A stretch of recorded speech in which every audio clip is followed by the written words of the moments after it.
You're listening to the Eyes on Washington podcast, Holland and Knight's overarching public policy and regulation podcast series. Our public policy and regulation group has an ideal combination of lawyers and lobbyists with a comprehensive understanding of the federal policy and regulatory process. This series will shine a light on the shifting dynamics of governmental entities and the ensuing changes in economic or political policies, laws, and regulations that can have a critical impact on the health and future of your business.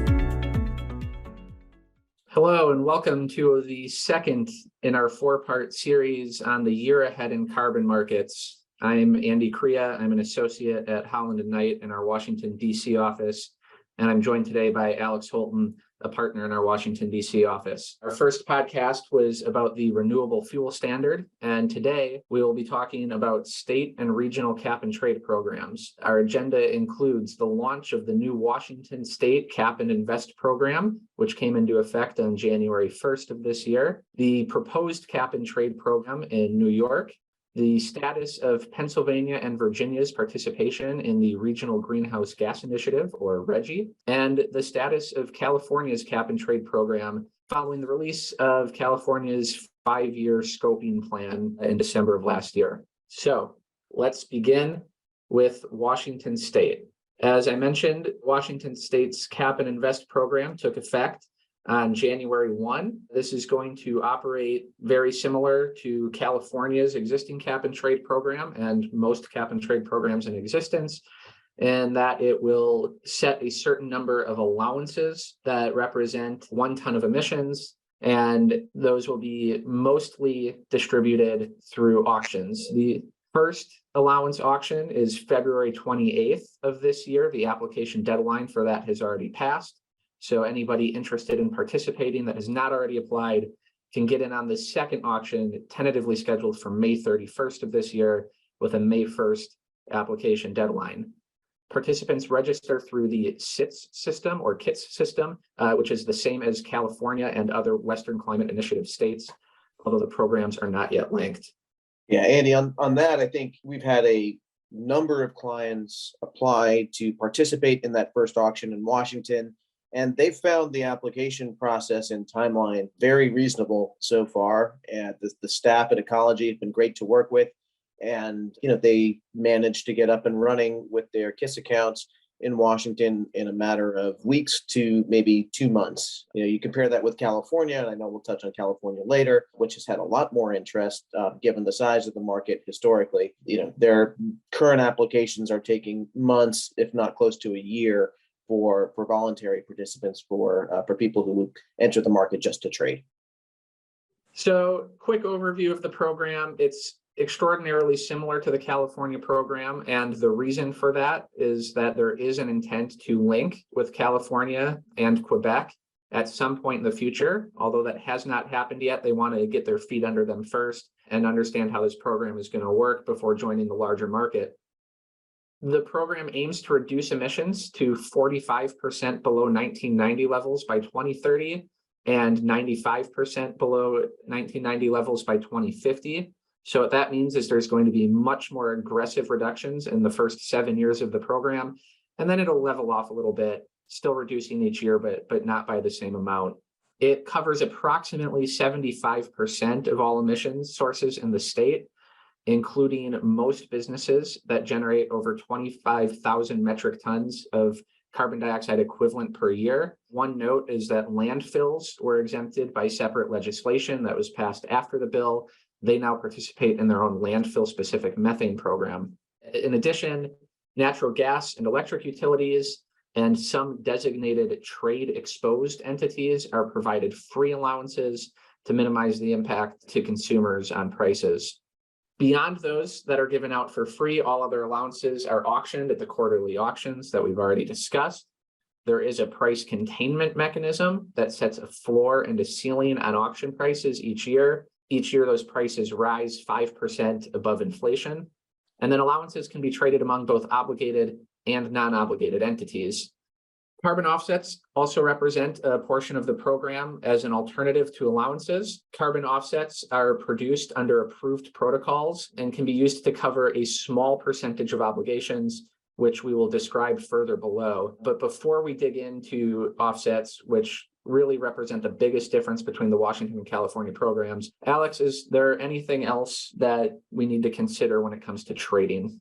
As you described, Andy, the two programs in California and Washington are quite similar. In terms of trading carbon in the US, the California program has been the gold standard. So I think a lot of the lessons learned in California can be applied to Washington, but there are a few things to consider. First, just given the size of the program, the holding limit in Washington, so essentially the amount of allowances a particular entity can hold, is considerably lower in terms of absolute dollar value than California. So for people who are setting up trading funds in California, those funds could typically reach $200 to $300 million. In Washington, the funds will be in the $50-ish million range. So just something to consider. I think a lot of people like the value proposition of Washington with the more aggressive emissions cut plan. And we actually saw the first futures contract trade based on the Washington program at a price of $35 a metric ton. And if you compare that with current California prices, that's a slight premium. So I think there's definitely trader interest in the market. It'll be interesting to see whether that holds over the medium term. Great. So now I'm going to dive into differences between the California and Washington program in terms of the actual regulations. This is primarily going to occur in the way offsets are used. But first, one note, Washington's program, as I said earlier, goes through 2050. California, under existing regulation, only goes through 2030. There are some political reasons that we're not going to dig into on this podcast as to whether or not we think California's program will be extended beyond 2030. I think there are certainly some real risks that it will not, although there are certainly incentives that it will as well. Andy, for those that are new to carbon, the carbon world altogether, you mentioned the big difference in the Washington and California program being offsets and not necessarily the allowances. It might be helpful to give a quick synopsis on the difference between the two types of attributes. Right, absolutely. Thanks for that. So allowances, as I mentioned earlier, this is a right to emit 1 metric ton of carbon dioxide equivalent. This is generated by the state and sold to allow companies that are already emitting to continue emitting. A carbon offset is where a project somewhere else, and we'll get into it a little bit, but generally going to be in the state, voluntarily reduces emissions or creates some sort of emissions reduction that wasn't required by law or by contract or some other program. So this could be, for example, entering into a contract to preserve a forest that otherwise would have been cut down, or installation of renewable energy sources in areas that previously had fossil fuel emitters, and then selling that reduction, quantifying that reduction and selling it to somebody else to claim the reduction as their own. There's a lot of controversy around carbon offsets. We're going to dive really deep into that in our 4th episode on voluntary markets, but I think that's what you probably need to know for now.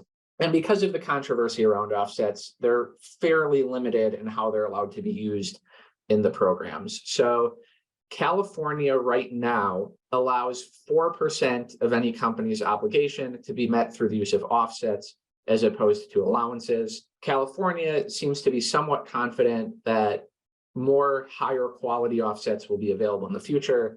So they actually up that to 6% of the obligation from 2026 through 2030. Washington, on the other hand, has a decreasing level of offset use throughout the life of its program. Currently, 8% of an obligation may be met through offsets. That is 5% through any offset project and 3% through projects that are in federally recognized tribal lands. And the reason for that is to help meet Washington State's environmental justice goals. From 2027 through 2030, that reduces to 6% of the obligation that can be met through offsets, 2% of which must be on tribal lands, only 4% of which can come from non-tribal lands. And then from 2031 through the end of the program in 2050, that obligation reduces to 4% and no tribal requirement for that. As long as Washington State is not linked to any other programs, all offset projects must have a direct environmental benefit within the state of Washington. If Washington links with other programs, which we believe it will, then until 2030, 50% of any projects must have a direct benefit in the state. That's the same as California's requirement. And after 2030, 75% of projects must have a direct environmental benefit in the state. These offsets must be generated under approved project protocols for different types of projects. California already had 6 types approved, and Washington adopted 4 of those. So Washington adopted the livestock projects protocol, the ozone depleting substances protocol, U.S. forest projects protocol, and urban forest projects protocol. Washington did not adopt the mine methane capture protocol and the rice cultivation protocol that are allowed under the California program. So with that, Alex, is there anything else you would like to add on Washington before we move on? No, I think we've covered it. So why don't we move on to New York? And I guess my question to start New York is, are we going to see a California East with a form of cap and trade program anytime soon in New York? So I think the answer to that is yes. New York is required by law, by a law called the Climate Leadership and Community Protection Act of 2019, to promulgate rules that will help it meet its emissions reductions goals. And those rules must be promulgated by the end of this year. There's not a set timeline on when they come into effect. Presumably, once the rules are finalized, there will be some sort of waiting period before the program actually starts. That law was kind of vague. All it said was that there must be an emissions reduction of 40% below 1990 levels by 2030 and 85% below 1990 levels by 2050, and then left it up to executive organizations to figure out how to get there. And part of the law was to create what's known as the Climate Action Council, which was tasked with creating a scoping plan by January 1st, 2023, and then tasked the Department of Environmental Conservation, or DEC, with promulgating the legally binding regulations to achieve the reductions by January 1st of 2024. The only rule that the law really gave was that any mechanism could be used, but the rules had to substantially follow the recommendations of the Climate Action Council. So the Climate Action Council released its scoping plan on December 19th of last year, and it recommended an economy-wide cap and invest program. Because it did so, DEC is now legally bound to create such a program. Otherwise, it would not be substantially similar to the recommendations of the Climate Action Council. The scoping plan, however, did not go into specifics about how the program should be implemented. All it really says is that it should include innovative mechanisms to address environmental justice concerns. One example that they gave was a mechanism to preclude sources located in or near disadvantaged communities from purchasing allowances that are sold to them by sources outside disadvantaged communities. They also noted that offsets should have little to no role in the program, and that mechanisms should be put in place to accommodate continued participation in RGGI, which we're going to talk about in just a minute, such as an exemption for entities that are covered by the RGGI program, or using some of the funds raised by the New York Cap and Invest program to subsidize RGGI participation. So I think the answer here to your initial question then, Alex, is yes, we will see something akin to California East. It's not really clear exactly what the mechanisms are going to be yet, but because of the Climate Action Council's recommendations, it's likely going to go a step further than California and potentially even a step further than Washington in minimizing the use of offsets, if at all, and in promoting environmental justice concerns. So we'll see those rules by the end of the year. In fact, they need to be finalized by the end of the year. So we'll ideally see those rules sometime mid-year, and then this program will get kicked off at some point after that. Well, you've just outlined the required timeline for implementation, or at least rule publication, but we all know that those things can slip. If you had to guess, when do you see New York starting with their cap and invest program? If I had to guess, I would say that it would probably become effective around January 1 of 25 would be my best guess. If there's additional slippage beyond what I expect, potentially mid 2025 as well. Obviously, if that happens, if the rule is not finalized by the end of this year, really by January 1st of next year, there will be lawsuits almost for sure that try to force that process along. And given, New York's political environment as a relatively liberal state, I would expect them to not want the negative publicity around those types of lawsuits and to really act to get this moving as fast as they can. All right, well, let's move to RGGI, I guess the granddaddy of all emissions trading programs here in the US. And I know that there have been a series of updates and happenings in both Pennsylvania and Virginia that you wanted to share. Right. So just a quick overview. RGGI is the Regional Greenhouse Gas Initiative. This is a regional cap and trade program that covers just the electric generation sector in several northeastern states. It has grown to include more states over the years. There have been departures before. The state of New Jersey left at one point and then came back several years later. Under the program, each state contributes its own allowances and administers the program under its own regulations. However, the regulations across the states are nearly identical, and allowances from the various states are considered fungible. So an allowance contributed to the program by Virginia can be retired for compliance by somebody in New York. So like you said, there's two current controversies around states, one that is trying to join, Pennsylvania, and one that is trying to leave, Virginia. So we're going to go ahead and start with Pennsylvania. Pennsylvania's push to join RGGI occurred through purely executive action.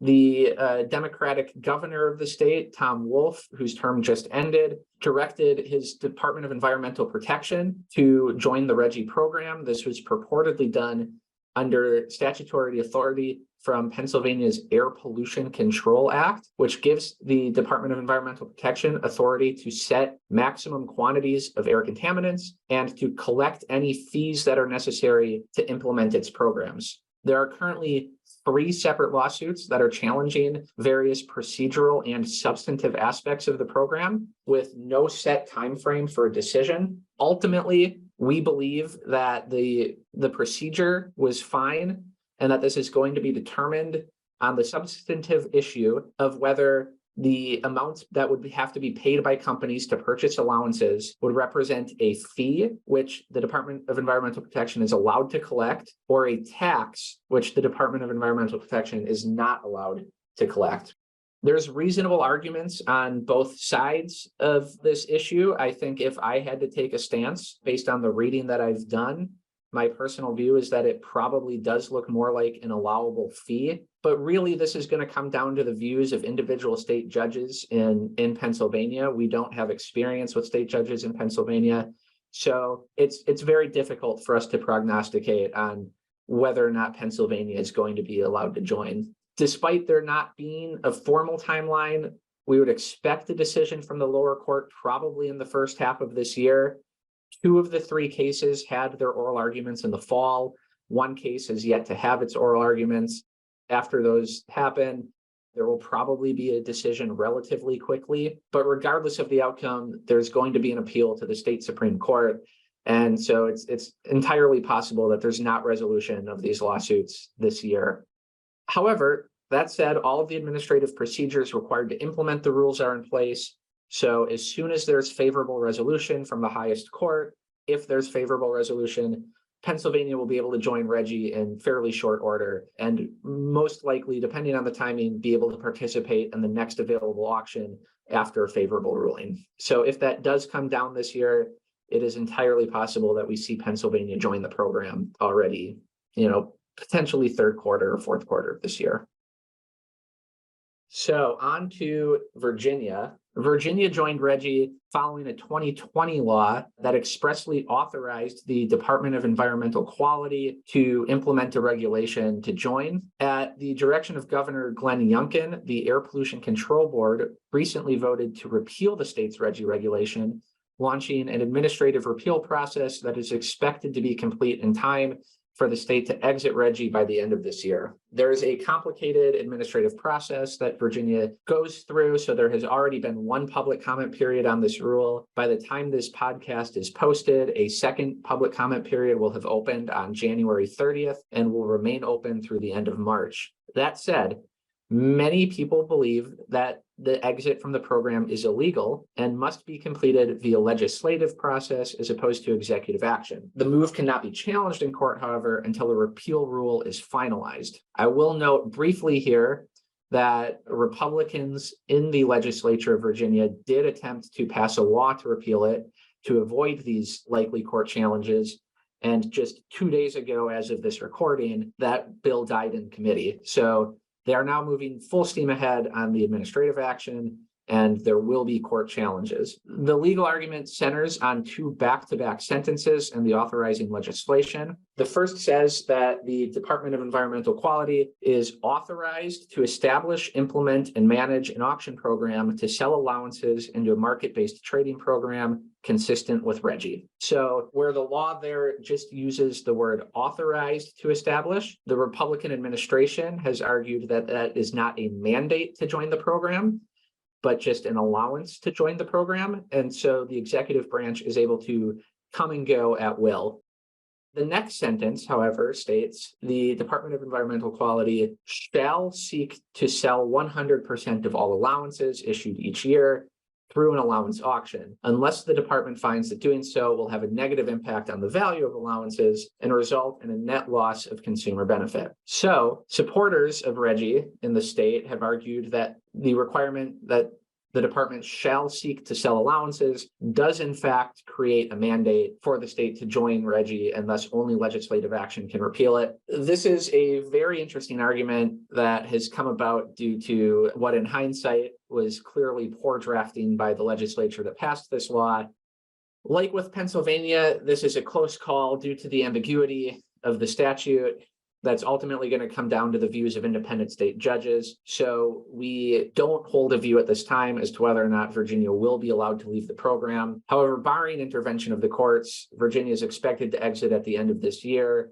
It's hard to prognosticate whether or not a court would enjoin an exit pending the outcome of any sort of lawsuit. Again, it kind of comes down to the same views of independent state judges. So definitely something to watch as we go forward. It is likely that states would continue to recognize any allowances that were issued by Virginia after Virginia exits until those allowances are all retired. That's what they did when New Jersey first left, and certainly provides a lot more certainty to the program. So to the extent anybody is worried about that, don't believe that's going to be an issue. Anything to add on RGGI, Alex? No. So why don't we move to California? We've received questions from a number of clients about the political future of the California cap and trade program. Will it survive in its current state? Will it be significantly changed or amended at some point? Or will it, under a number of theories, end up lapsing at some point in the not so distant future? And I understand there have been a few developments that may provide us a bit of direction, but maybe more on that front is still to come. Yeah, I think that's right. So first of all, there is a debate that's happened in California as to whether or not the California Air Resources Board, or CARB, is allowed to extend the program beyond 2030 on its own without additional legislation, or whether additional legislation is required. There are 2 separate provisions in California law that could potentially apply, and when read individually are somewhat contradictory. When read together, we've taken the view in the past that legislative action is required to extend the program beyond 2030, and that CARB is likely not able to do it itself. So that then raises political questions as to whether or not it actually will be extended. There has been a lot of criticism from the left of the program in recent years on various aspects of the program that could, ultimately result in some legislators deciding that it's not doing its job and isn't worth extending.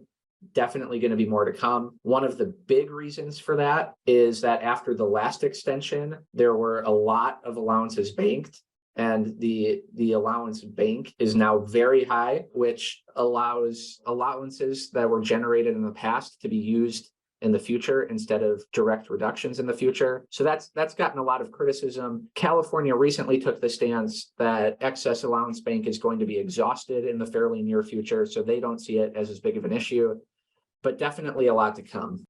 The biggest thing right now is that in December of 2022, California finalized its 5-year scoping plan to assess progress toward the state's emissions reduction goals and identify actions needed to fill any gaps. Finding was that there is significant acceleration of reductions that are going to be needed to meet the state's 2030 goals, and indicated, though, however, that only minor changes are likely for the cap and trade program. It does seem at this point that the state is instead looking toward more radical shifts in its low carbon fuel standard, toward its new electric vehicle rules, and other potential interventions in the future to make up the gap in reductions that it's projecting for 2030. However, CARB is going to evaluate any weaknesses in the cap and trade program. They've stated that they will identify recommended changes for presentation to the legislature by the end of this year. Any actual changes that come out of that will be at some point in the future, probably later next year. However, in order to develop the recommendations, it's likely they will hold a public workshop to receive public feedback. So look for that potentially in the second half of this year. In the meantime, CARB is going full steam ahead with public workshops on LCFS program. We're going to discuss that in detail in the next episode of our series, but potentially very large changes there, especially around the use of renewable natural gas.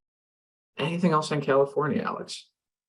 No. So, well, in our last few minutes here, to wrap things up, we've been talking exclusively about the states and the various different, cap and trade greenhouse gas reduction programs, across the country. But we also frequently get questions as to what's happening on the federal level, and specifically whether we'll ever see a federal cap and trade program that will sit on top of or perhaps replace the various state level programs. So I have my thoughts on that, but Andy, why don't you share with the group on what you think the prospects for a federal cap and trade program might be? Well, I would say, in my view, at this point, a federal cap and trade program is probably unlikely. We did see one proposed back in 2009 that failed for various reasons. At the federal level, I think the driver toward any sort of carbon action at the federal level is probably going to be international trade agreements. We know that Europe has set carbon pricing standards and that those are going to apply to all imports, including those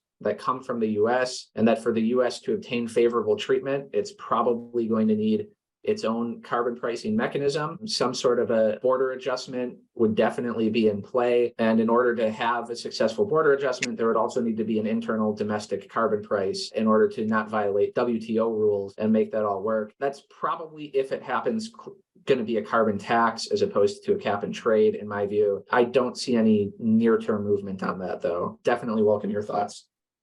Yeah, I agree with you, nearly 100%. With the death of Waxman Markey back in, I think it was 2009, we really haven't seen a federal cap and trade program come to the fore since then. There are myriad of different reasons for that and a whole host of political challenges associated with a federal cap and trade program.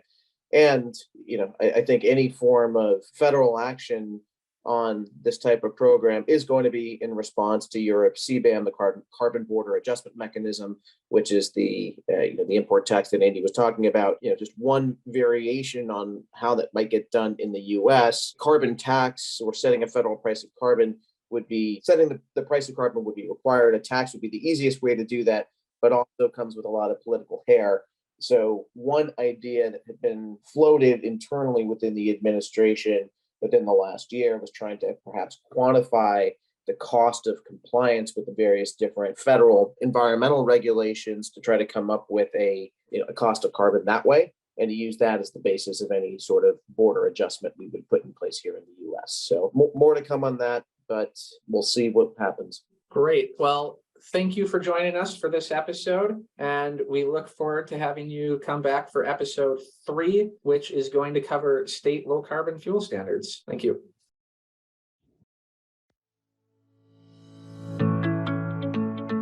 Thank you for listening to the Eyes on Washington podcast, brought to you by Holland & Knight's Public Policy and Regulation Group.